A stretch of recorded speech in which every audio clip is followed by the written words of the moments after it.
ഒരു കൊച്ചിരിക്കുന്നു. എന്നാ പറ്റിയോ? സോറി, അത് നമ്മുടെ ആഷ്കയല്ലേ? കൊച്ചു കരയാവാൻ തോന്നല്ലോ. എന്നാ പറ്റി മോളെ, എന്നാ പറ്റി? ബർത്ത്ഡേ ആയിരുന്നു, അമ്മ എന്നെ വിഷ് ചെയ്തില്ല, എനിക്ക് ഗിഫ്റ്റ് ഒന്നും തന്നില്ല, എനിക്ക് ഇനി ആരുമില്ല. അയ്യോ മോളെ, അങ്ങനെയൊന്നും വിചാരിക്കരുത് മോളെ. നമുക്കൊരു സ്വർഗീയ അമ്മയുണ്ട്. മോള് കൊച്ചു ത്രേസ്യയെ കുറിച്ച് കേട്ടിട്ടുണ്ടോ? കൊച്ചു ത്രേസ്യ പുണ്യവതിക്ക് 4.5 വയസ്സുള്ളപ്പോ കൊച്ചു ത്രേസ്യ പുണ്യവതിയുടെ അമ്മച്ചി മരിച്ചുപോയി. പിന്നെ കുറെ കാലം കൊച്ചു ത്രേസ്യ പുണ്യവതിക്ക് രോഗമായിരുന്നു. ഒരു പന്തക്കുസ്താ ദിനത്തിൽ പരിശുദ്ധ അമ്മ പ്രത്യക്ഷപ്പെട്ട് പുഞ്ചിരി തൂകിക്കൊണ്ട് കൊച്ചു ത്രേസ്യ പുണ്യവതിക്ക് സൗഖ്യം നൽകി.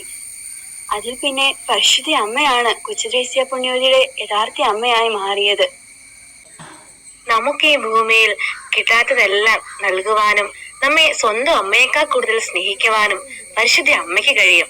മോള് പരിശുദ്ധ അമ്മയുടെ സംരക്ഷണത്തിന് കീഴില് ഒന്ന് സമർപ്പിച്ച് ജീവിച്ചു നോക്കിക്കേ. പരിശുദ്ധ അമ്മ നമ്മളെ ഒരിക്കലും സങ്കടപ്പെടുത്തുകയില്ല, കൈവിടുകയില്ല. എന്നാ ഇപ്പൊ തന്നെ നമുക്ക് പരിശുദ്ധ അമ്മയുടെ പ്രാർത്ഥിച്ചാലോ? വാ, ഞങ്ങളും വരാം. നമുക്ക് ഒരുമിച്ച് പരിശുദ്ധ അമ്മയുടെ അടുത്ത് പോയി പ്രാർത്ഥിച്ച് മാധ്യസ്ഥം ചെയ്യണം.